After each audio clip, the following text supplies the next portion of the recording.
Motse wa Mmamutla ke nngwe ya metsemagae a kwa teng mono North West ga a fapane gope le metse e mengwe ka go tlhoka ditlhabololo le bohuma jo bo kwa godimo. Mme mogolo wa dingwaga di le 80 o na le pono e bokoa mme o dula mo ntlong ya mmu le ditlogolo tsa gagwe di le 2. Ke ikutlwa ke itumetse thata. Mathata na le teng a fedile. Mokhuduthamaga moilwa o tshwentswe ke maemo a bohuma ao a iponetseng ona ka matlho. Seemo se ke se boneng gompieno ga se sentle thata. Batho ba gaetso ba santse ba le mo matlong a mbu a ileng gore ao ba thibile ka masenke ka diraka ka di-wardrobe.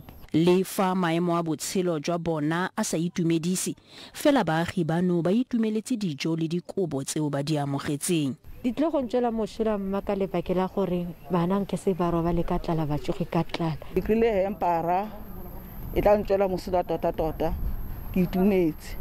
Malapa a le mantsi a mono a phelela mo lehumeng mme e kete ke botshelo jwa tlwaelo. Fela lefapha la tlhabololo ya loago la re le tlile go dirisana le mafapha a mangwe jaaka la tsa matlo le temothuo go leka go tokafatsa matshelo a baagi bano.